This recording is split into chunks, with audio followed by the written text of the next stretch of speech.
My name is Hannah Schultz, and I am the Program Associate here at Georgia Interfaith Power and Light. I would love to welcome all of you to GIPL's Eco-Faith from Home 30 Days of Climate Action. We want to thank the Ray C. Anderson Foundation and Drawdown Georgia for making this 30-day event possible. Through their leadership and financial support, we have pulled together a variety of climate, faith, and environmental experts to educate all of us on how we can combat the climate crisis from home. Today's workshop is Hope in Bloom, Conversations for Healing and Holding Eco-Grief. And I am delighted to welcome our panelists for this conversation, Hermina Glass-Hill, Beth Remus, Sarah Ogletree, Reverend Dawn Cooley, and Reverend Scott Hardin-Neary. Hermina is a creation care steward, scholar activist, writer, and grassroots organizer in coastal Georgia. As GIPL's Coastal Engagement Associate, she works with Georgia coastal faith communities to assist with greening their worship practices. Beth is a public school registrar and sustainability lifestyle consultant. She leads GIPL's Four Direction Fund program, an Active Hope workshop. Sarah earned her Master of Divinity with a concentration in religious leadership and ecology from Wake Forest University School of Divinity. In her role as program coordinator at North Carolina Interfaith Power and Light, she supports faith communities across the state in their climate and environmental justice initiatives. Dawn is a Unitarian Universalist minister living in Louisville, Kentucky, and she serves as the executive director of Kentucky IPL.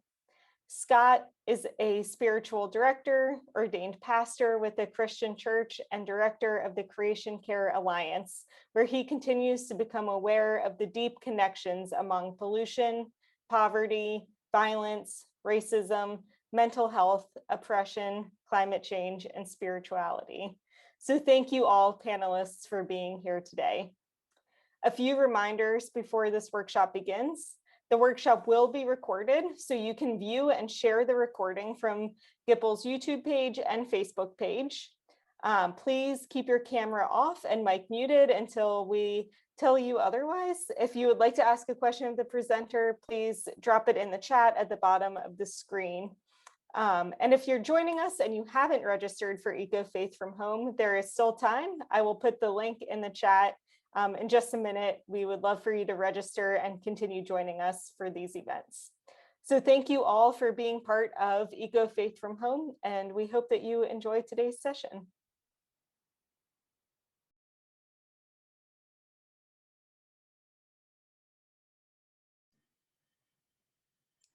Thank you so much for joining us. I am just delighted to see so many faces and very honored at the presenters joining in this very timely topic of eco-grief. I will begin with my own experience. When the pandemic first hit last spring, I felt, in addition to the sense of loss in nature, as well as the sense of isolation and despair, this deep sense of what is next? What do I do with what is dwindling away in our natural world? My friends who are dying, my Black friends who are dying at alarming rates from this pandemic, which is very critical.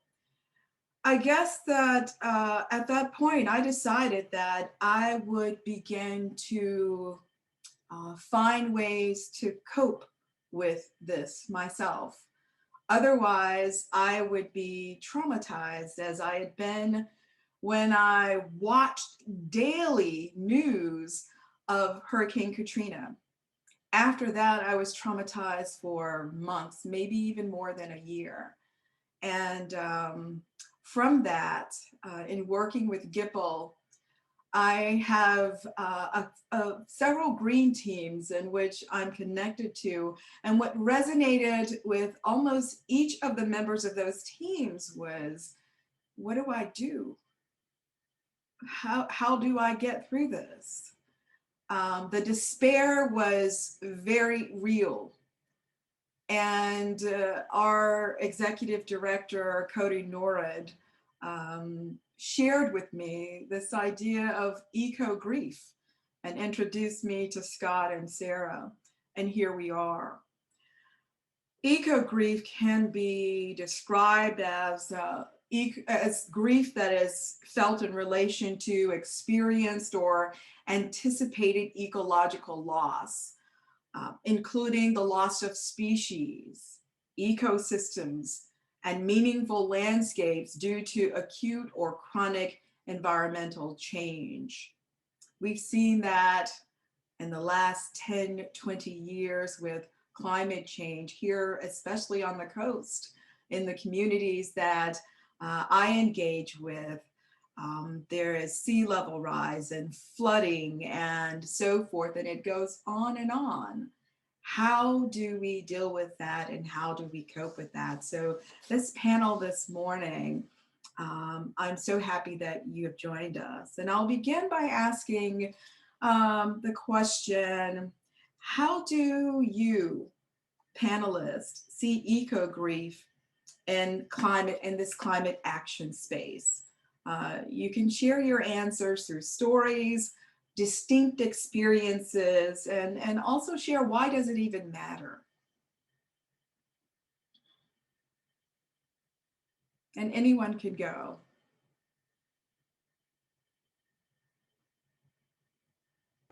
I can take the plunge here.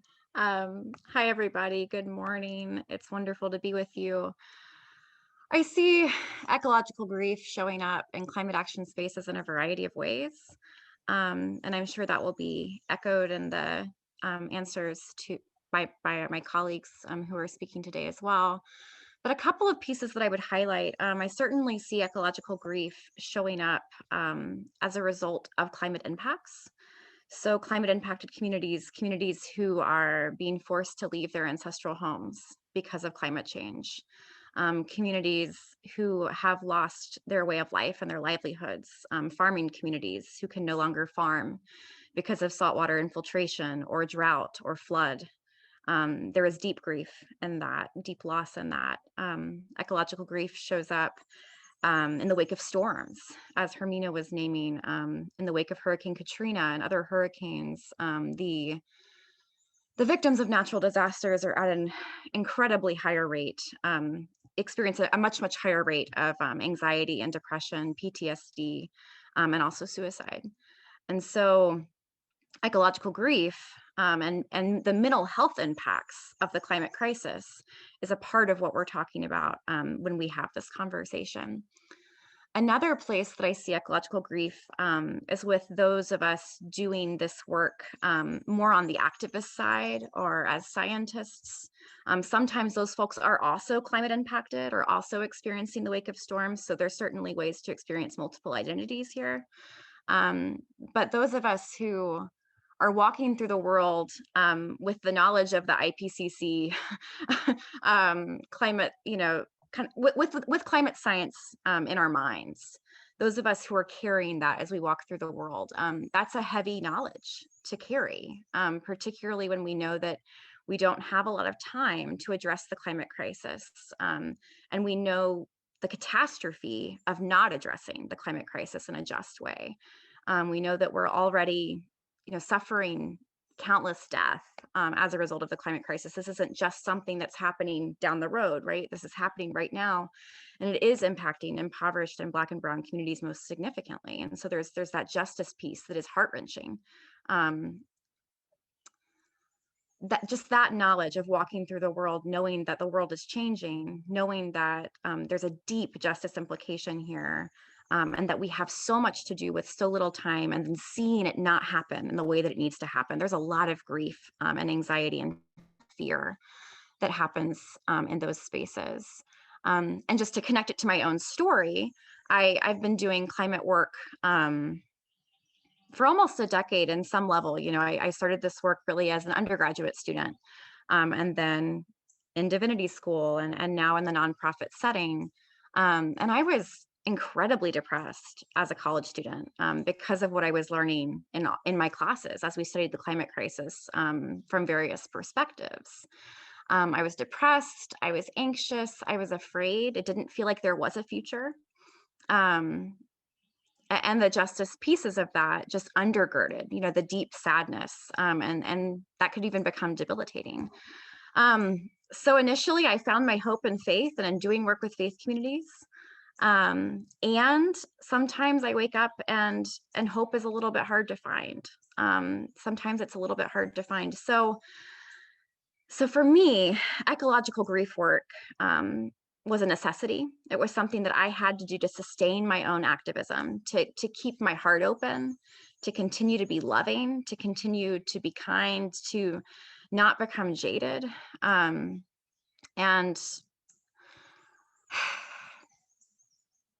it's preventing burnout for me. Having a space to process feelings, to process what's happening, to process what we have lost, and the people whose lives have been irrevocably damaged.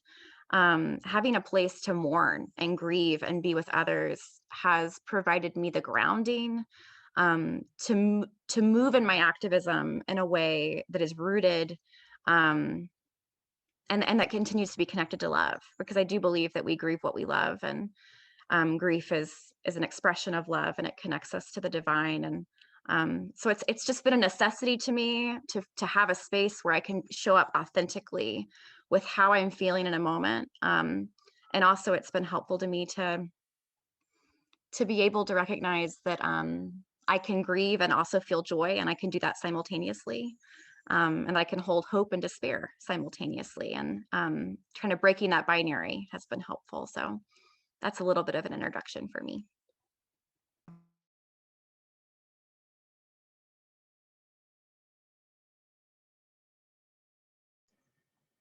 Do any of our other presenters care to respond to that question? How do you see eco-grief in the climate action space? I'll jump in. Sarah covered almost everything that I was going to say. I think it's interesting too that it shows up differently in different generations. In older folks who are who maybe are of having grandchildren or children's ages, there's shame and guilt on top of the anger and the frustration. And so there are all these emotions around it, and all of these powerful emotions can lead to exactly what Sarah was saying, that we burn out, that we can't sustain that level of emotion all the time. And so we burn out. And if we burn out, that means we pull back. And if we pull back, then we're no longer doing the work, right? So actually, in order to continue to engage with these issues, we need to find ways of dealing with the emotions that are behind them, making sure that people don't just withdraw or slip into a nihilism and feeling that life is meaningless, which is something that I've seen particularly. I've got teenagers, and that's what I see in them, is that for me, it's shame and guilt, and for them, it's nihilism. But none of that helps us get where we need to be. I might just add one more, since we're covering this range of emotions, and I really appreciate what previous speakers have said. I'm just going to add anger to that as well. For me, eco-grief sometimes looks a lot like anger, and kind of what Sarah was speaking to. It's the other side of that coin of what we love. If we didn't love justice, we wouldn't be enraged at injustice. We wouldn't be devastated by it. So that is kind of how I've noticed it shows up for me, and probably what a lot of people envision as activists, right? So I think it's really important, like you said, sort of tap into that love and tap into that gratitude, because that's going to be the wellspring from which we can continue to draw energy to show up so that we don't burn out.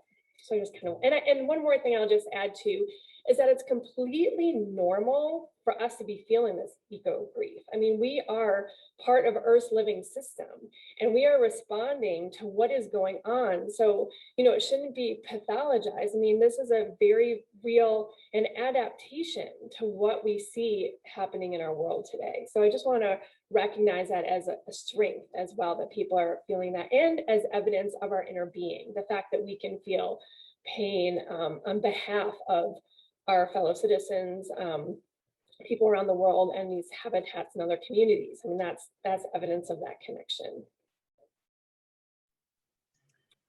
For me, this conversation began in when I was living in Monteverde, Costa Rica, and I began to understand that this wasn't a left or right science versus business, or environment versus business kind of conversation. It was a life or death conversation for my neighbors and the creatures there.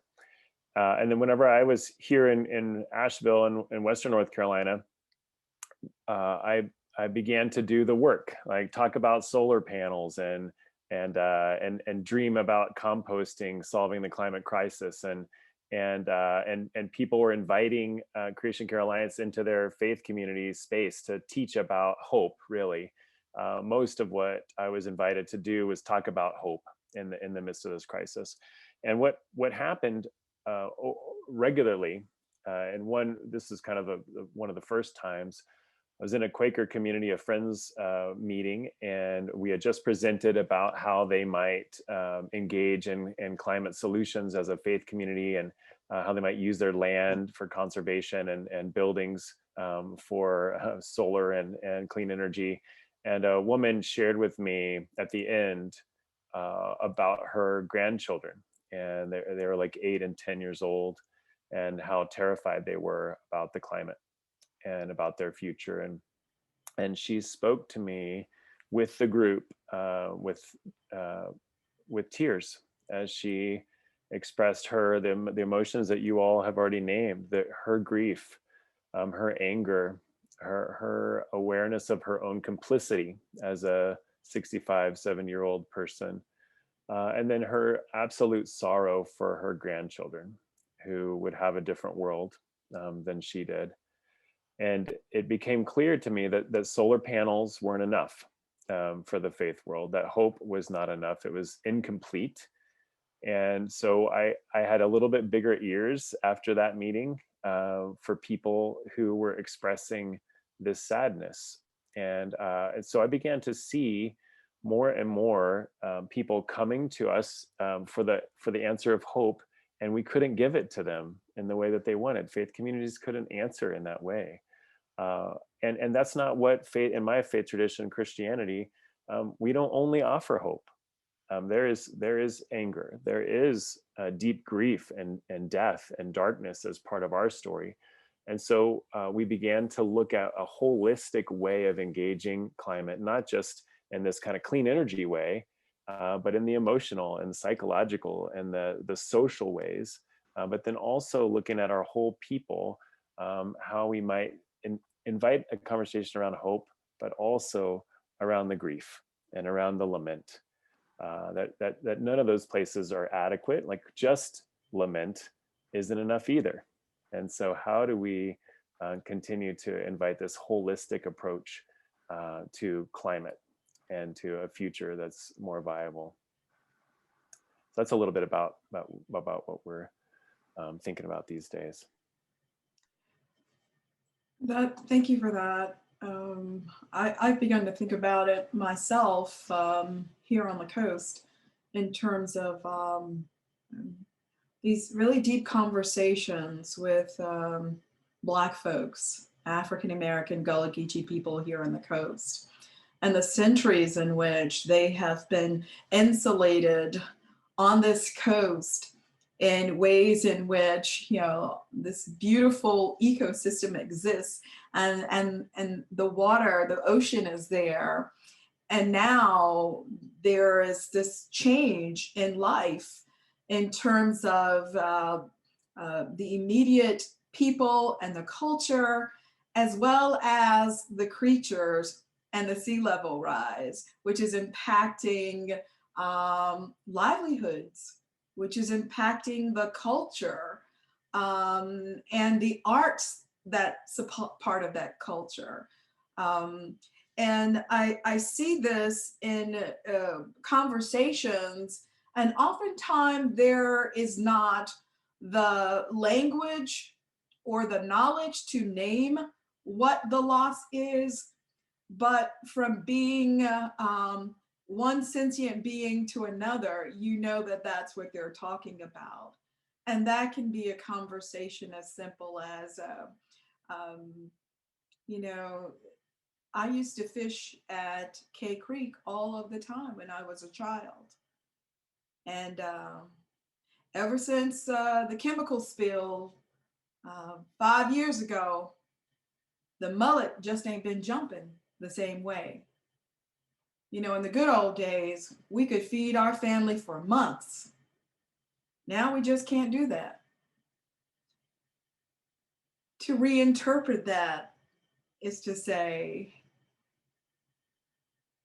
something has changed, something is different.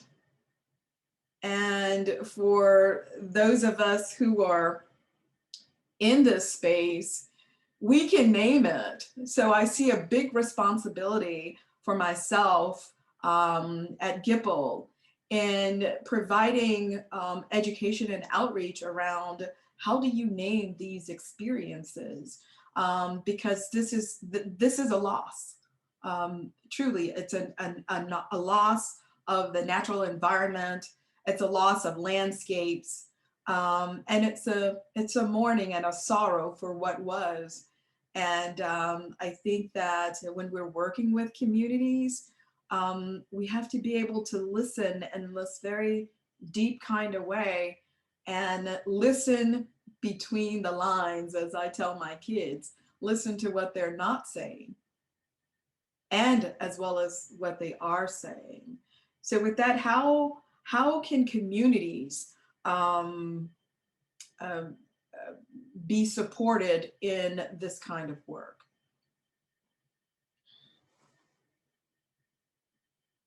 For any of you.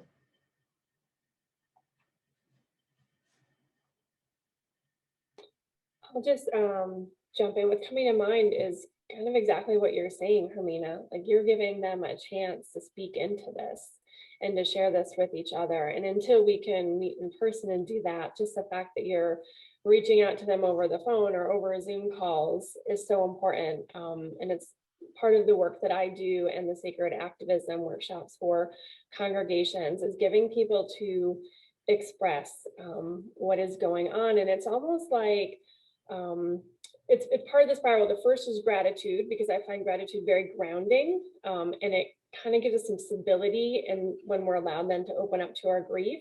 But then something happens once people open up those feedback systems in themselves, and all of a sudden it feels like a weight is lifted, and it feels like you're not alone. And I think it's so important to do this in community so that we don't feel by ourselves. And also you start to realize it's shared. I'm not carrying all this weight myself. Everyone is feeling this, and we all have our own part to play in this. I'll just share one kind of community ritual that I found really helpful and healing. It works better in person probably than on Zoom, but it's called Bowl of Tears. And after we've had a chance to share one-on-one about what is breaking our heart in the world, we each then have an opportunity to go up and dip our hand in water and say, my tears are for. And it's really amazing to hear the myriad of responses that come from the circle. And again, you would think it would be so depressing. You think, oh my gosh, like, I can't believe all of this, but it's the opposite effect, because I'm not alone. I'm not the only one who cares about these things, and I'm not the only one working on them. Look what everyone else is also involved in.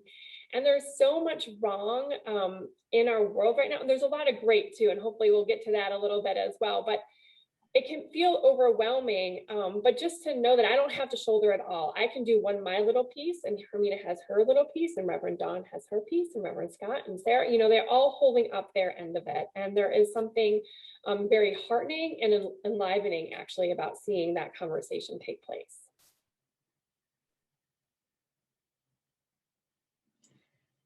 So we're talking about, essentially two groups of people, but, we're merged into both. You're talking about the climate informed as well as the climate impacted.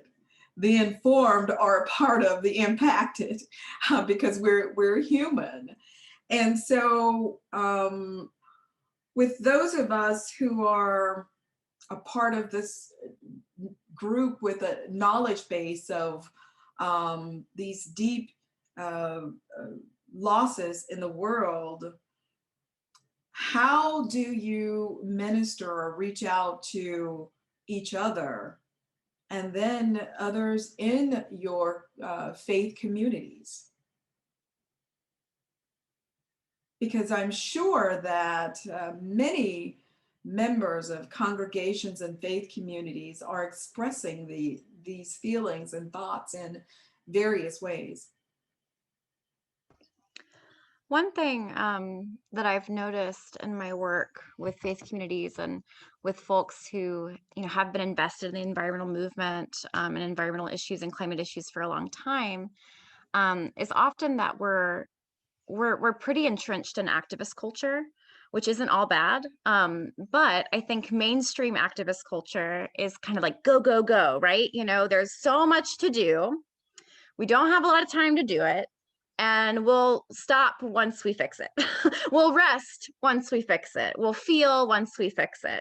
So something that I've run into in myself and in my community and the folks that I work with is a bit of a resistance to pause and to be present with grief, or even just to open that door, right? To open the door to grief. Because if we're on the activist treadmill, basically, of just, go, go, go, go, and do all the things we can do, and we're just throwing stuff at the perceived problems because it's too scary to, even for a minute stop. Then the idea of stopping to think about what we're doing, to think about what's happening, and to allow ourselves to feel it is completely overwhelming and potentially I think a fear in it is that if we stop, we won't ever get to start again. We'll just become overwhelmed by the wave of all the things that we haven't been dealing with in this movement, or haven't been processing in the movement. So how we support each other, and how I've been striving to support folks in my community, is one, just by naming that processing our feelings is a part of activism. It's not the work. It's actually a part of the work that we need to do to be able to love this world and love each other and address the climate crisis. Partially because it grounds us in a way that allows our activism to be intentional and rooted, and not just kind of a habit of busyness or a just something that we're doing out of our fear. And then also because when we are engaging in this work, when we're stopping, when we're pausing and being with each other and our feelings, we are coming back to that place of love, like Beth was saying.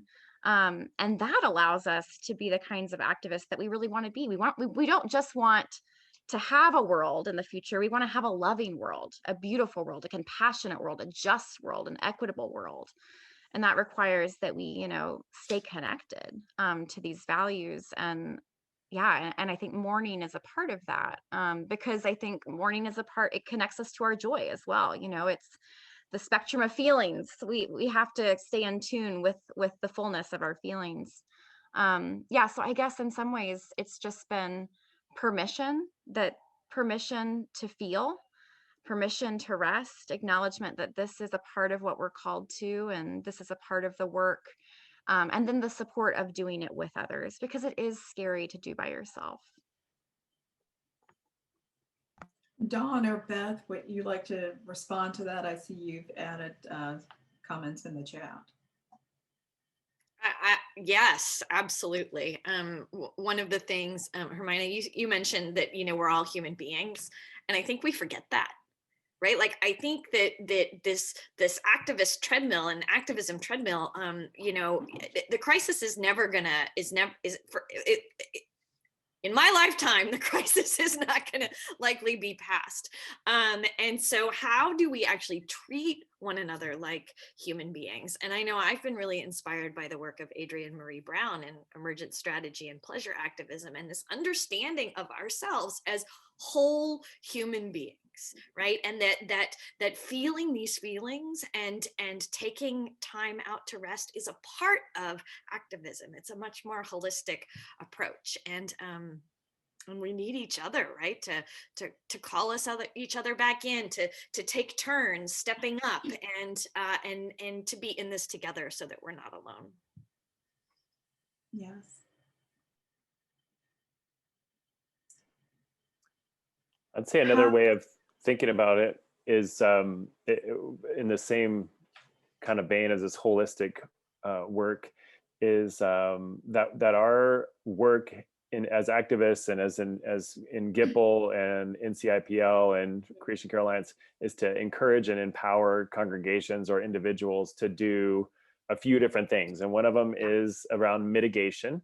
And how do we stop the climate crisis? How do we take carbon out of the atmosphere? What does a plant-rich diet do for you? Like all those dynamics.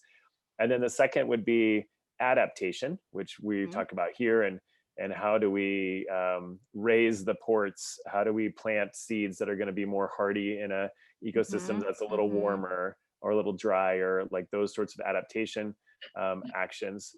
How do we prepare for housing? Like in the mountains, we are anticipating people coming from the lower lands here as migrants, whether it's from Florida or Central America or somewhere else. Like, how do we be hospitable in the midst of that? It's adaptation. But anyone can do that kind of work. Like that's Walmart, that's Target, that the US government, the military, everyone's doing mitigation and adaptation. Where faith communities have a unique opportunity is in the compassion realm. And so then in all these things, we offer compassion. And there's a sense that there is, that the poop will hit the fan, and it is hitting the fan for many creatures and people and communities.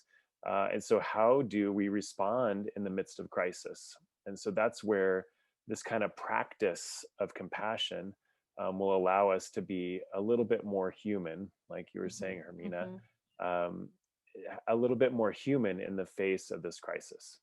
And at our best, no matter how it turns out, at our best, faith communities will be able to at the very least be loving in the midst of the crisis.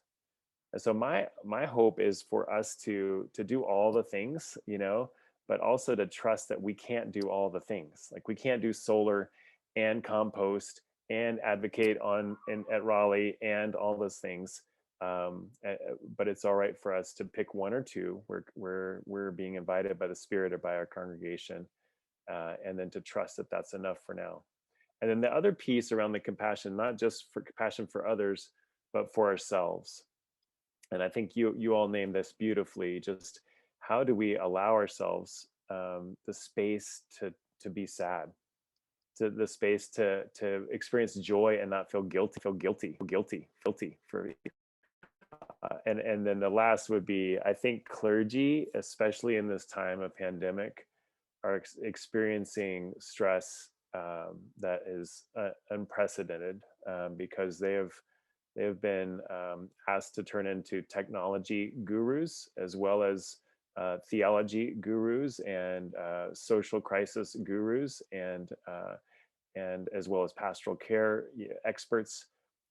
For less and less financial and support in other ways. And so as organizations, I would invite us to remember our lay leaders and our clergy people and offer them some compassion or sabbatical after COVID's kind of letting up or whatever that looks like. So it's a little bit. Great. In climate impacted communities, we see climate refugees, if you will. And Scott, you said it so beautifully that we are called to, you know, do all of these environmental things, mitigation, adaptation, so forth and so on. But the compassion is a very key piece to this, compassion for others, as well as compassion for ourselves. how does that play out in the work that each of you do?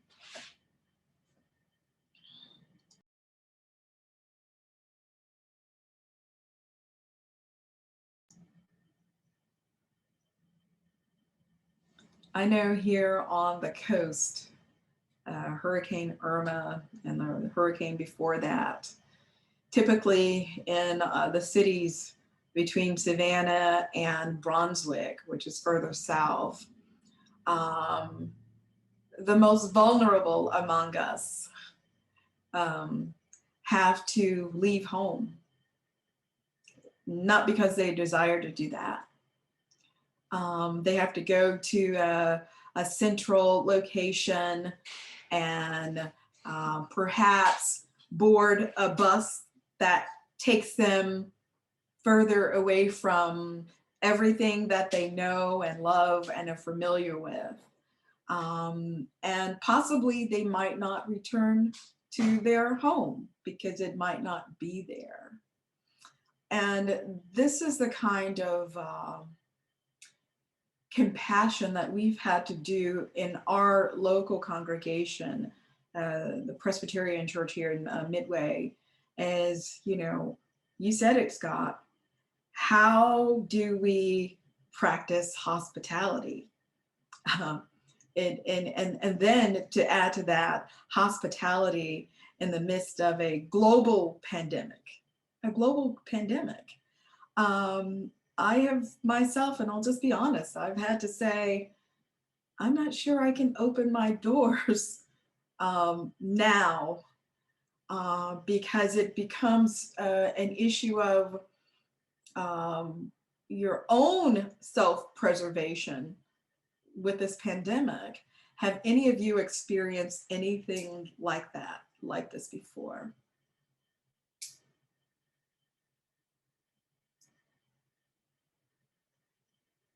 Or do any of you have any stories of climate impacted communities that you'd like to share in the work that you do daily?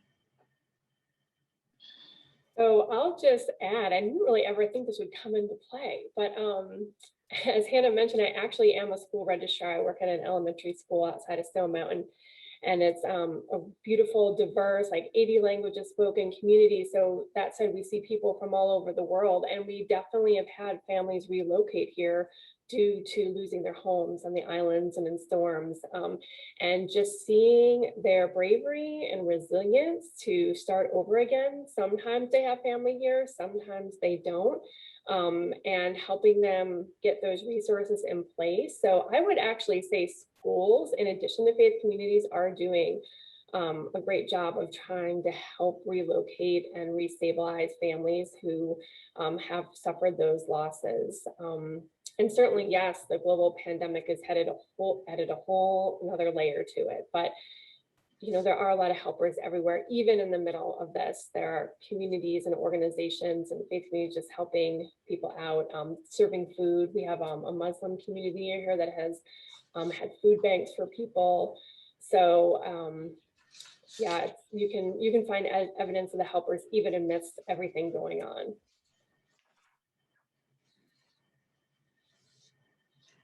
Dawn, earlier you mentioned the difference in generations and how they respond to this great sense of ecological change and grief. And I know between generations and the communities in which I work and am a part of, that there are these different interpretations about, what the world is, what the world was, and what the future is going to be. Do any of you have any specific stories or experiences in regard to generations and how they view the current ecological crises? I think that's a really interesting question, and I also think there's a connection to place in that question. There's certainly age is a part of it, and then also where we live is a part of it, and particularly for rooted kinds of generations of people. So I am from Western North Carolina in the Southern Appalachian Mountains. I grew up there and was raised by that community, and my husband and I live there now. And I think that, you know, a difference I see, I'm trying to, you know, put this thought together as I say it. So just know that. But I see really everyone that I'm in community with experiencing some level of ecological grief, whether or not they would name it that way. So, you know, the community that I belong to is incredibly rural, and there's lots of farmers, and there's people who used to farm who don't anymore, and who are experiencing what Hermina and I were talking about before this call began, which is solastalgia. You know, they're experiencing that nostalgia for home. They still live where they've always lived, but because of ecological degradation, because of climate impacts, you know, because of the ways that the world is changing, they no longer feel at home, even when they are, you know, on the front porch that was their grandmother's. So that's a part of what I'm seeing in my own community. That's also true for, you know, people who used to farm who can't farm anymore because the land is now an apartment complex, you know, or, you know, whatever kinds of kind of ecological change has occurred. And then there's statements like the ones you were naming, Hermina, like, you know, well, things just didn't used to be like this. And they're not necessarily connected to you know, a climate change conversation, but it's, you know, I haven't seen those birds, you know, where'd they go? Or, you know, I saw a bumblebee the other day and it's January. Like, conversations like that happen all the time, from kids to you know, the elderly folks in the congregations that I belong to, and in my community, and then also in the you know, these communities of more like environmental activist kinds of folks. We're all having those observations. And I think an interesting question is, how and when do we make the connection? And how and when do we just sit with people in those observations? And that's something that I think about. But yeah, I do think that, I think when you're dealing with people too, and when you're in community with people who are deeply rooted in place, they also really notice changes, you know, and that's a part of, I think, what we're called to in environmental work, is coming to know our places and love our places, even if we're not rooted there 8 generations, so that we can recognize when they're sick and so that we can help to heal them. Yes, yes. Does anyone else want to respond to that? So Solastalgia, am I pronouncing that correctly? I say Sarah. solastalgia, but I don't know that I'm doing it right. Right, it's so close to nostalgia. I just am thinking, okay, so I'm gonna go with it. But, you know, a form of homesickness while still in place, a type of grief over the loss of a healthy place or a thriving ecosystem. People grieve for a lost environmental knowledge and their associated identities. You know, farmers who've been farming for generations, artists who've used a certain kind of grass to make sweetgrass baskets, and so forth and so on.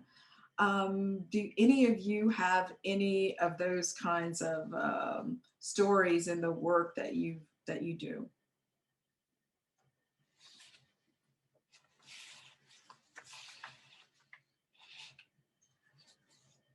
So one of our questions that we agreed upon was, how does eco grief respond to these existential crises that we are talking about, which is like inaccessibility to nature, or what is possibly the extinction of humanity in so many ways.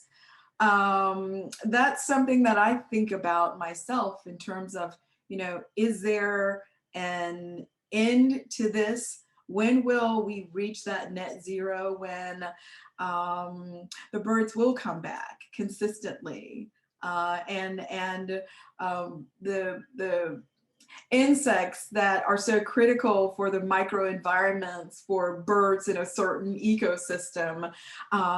When will that come back? Or will we always continue to lose these migrating birds? And as you said, Sarah, will the bees never come back? This is a big thing to face because, you know, I think it's Don or one of you mentioned, you know, the sense of annihilation. How do you all feel about that? Just how we respond to it, or Yeah. how we can hold it. Mm-hmm.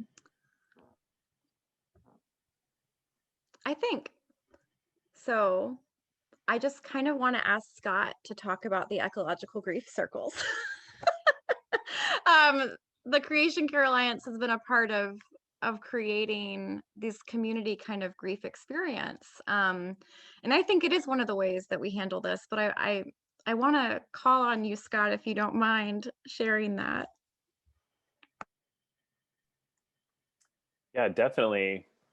So that experience with the grandmother and the friends community was one of several different people that have come to Creation Care Alliance looking to volunteer, looking for a place to express their anxiety, a way to fix the climate. You know, either how do I volunteer? How do I do this? But at the root of that question, after spinning around, like, how do we get you engaged? Yes, that sounds great. You can help us with this workshop. We'll do a hike. You know, all these things. It would boil down with several different people to I'm terrified of the future. I'm worried for humanity and for my kids or my neighbors. And so after several conversations like that, we began to listen together. A couple of other therapists, chaplain, and another pastor, and I, 5 of us, began to meet to just talk together about what it would mean to offer some space for people to just talk about this. Because really, I was ending up doing like pastoral counseling in these coffee shops around climate change, and that's a role that I appreciate. But we were recognizing that this is going to become more and more of a pastoral care issue for congregations, and that there's no real who wants to talk about this stuff. Where are you going to do it? At the dinner table? Are you going to do it at the water cooler at work, at the football game? Like, where does this show up where you can talk about like human extinction or the impacts of a drought on your family farm? You know, like, these are not places. So after about a year of exploring this and dreaming and praying, we created what we thought was a good idea to have 6 sessions exploring many of the emotions that you all described. So like looking at, how does anger show up in grief? How does shame show up in grief? How does despair show up in grief? How does shame show up in fear? And so we created that.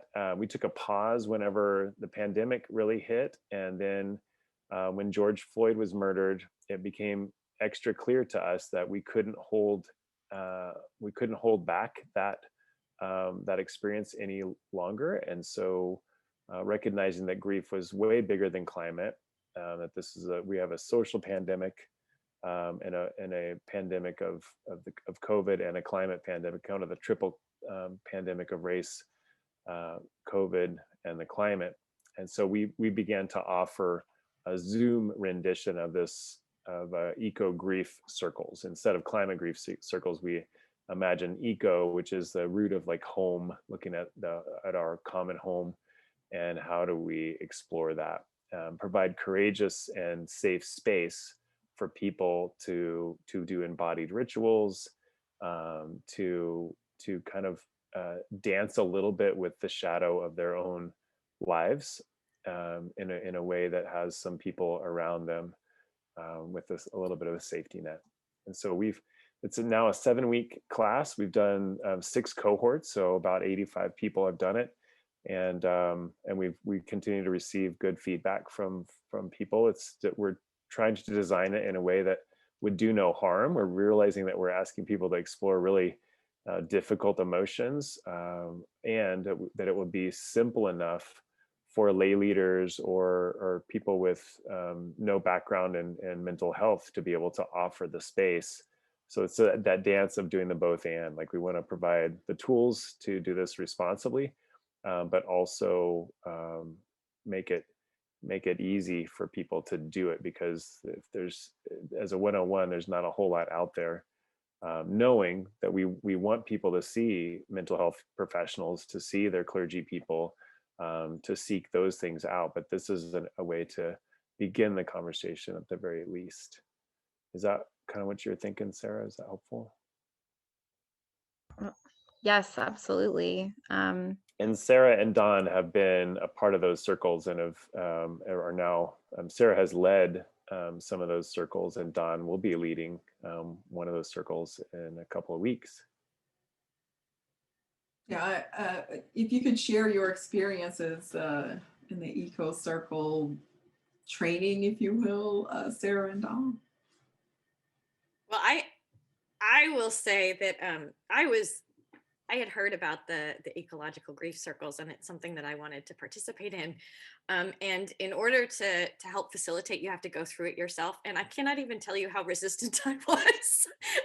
I don't think Scott and Sarah have any idea how resistant I was, because I don't want to touch those emotions, right? Like in order to function, I keep them in a box deep, far away, right? Like and so here they were asking me to open the box and deal with these emotions, and darn it all, they were right? Like, I needed to be processing this stuff because I needed to get in a place of more wholeness and more healing, and just naming my grief, naming my frustration, naming my fears for my kids and for the younger generations was so powerful. It was so powerful to be able to own it, right? And so I feel more grounded in my work now, because of course I'm upset. Of course you're upset. This is terrible. But we're not alone. And there are ways that we can process through it, not get over it, not stick it in a box, but process through it. And so the circles were fantastic for that.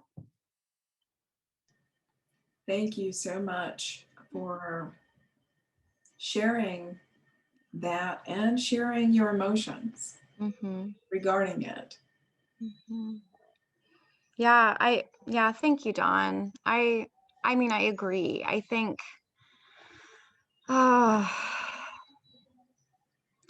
for me, one of the greatest gifts of the eco grief circles and that work in community has been knowing that you're not alone.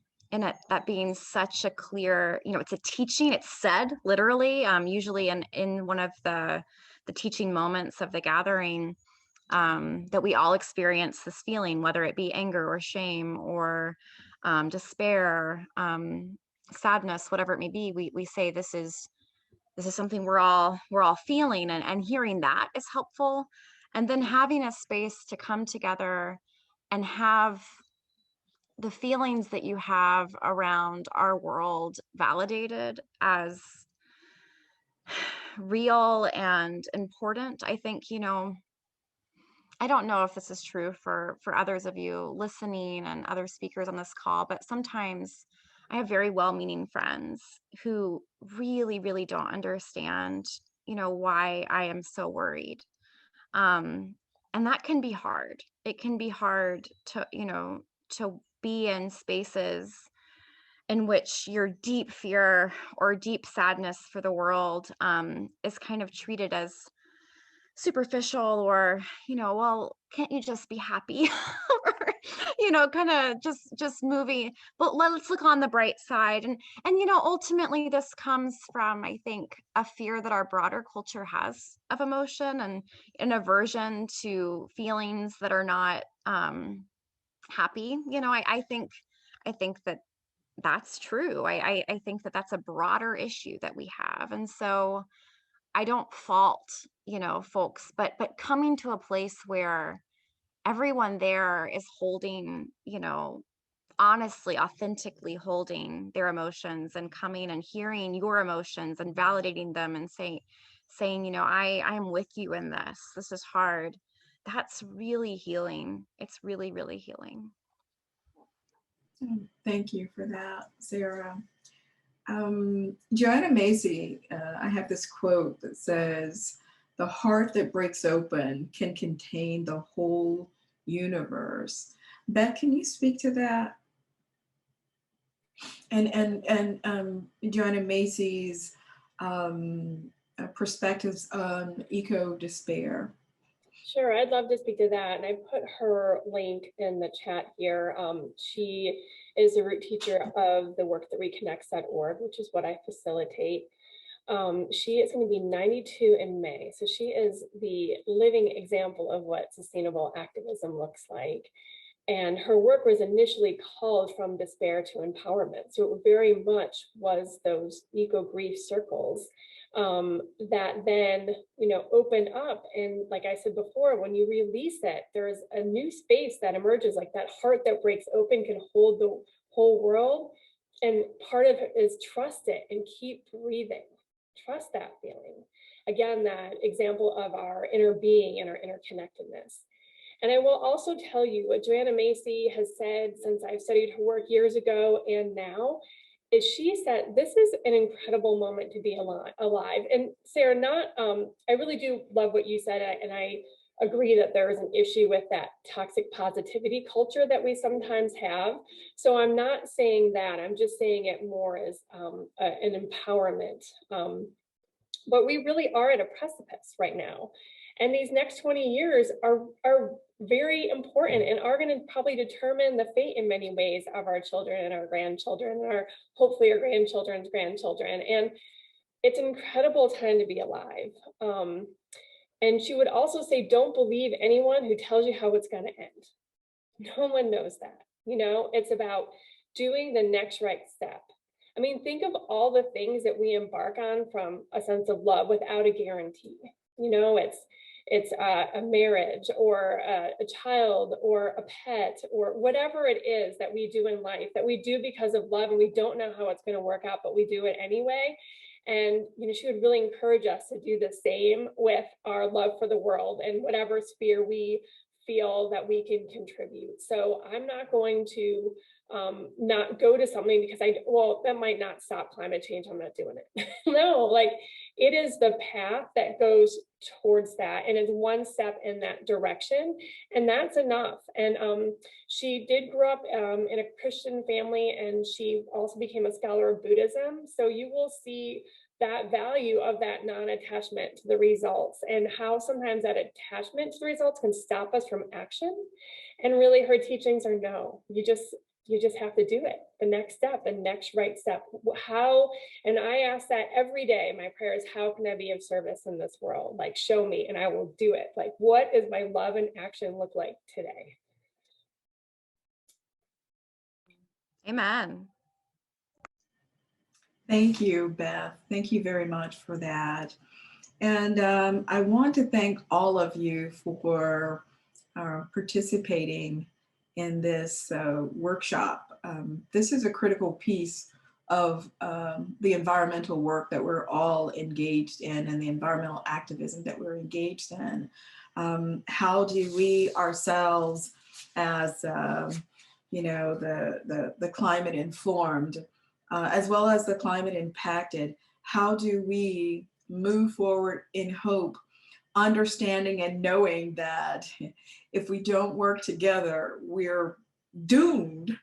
But that's the transformation of it, of it all, is that you continue to go forward, as Beth said, in hope and in love, that it's going to end, or it's going to get to the place where it's supposed to be. So thank you all so much for sharing your knowledge and your experiences, as well as your stories.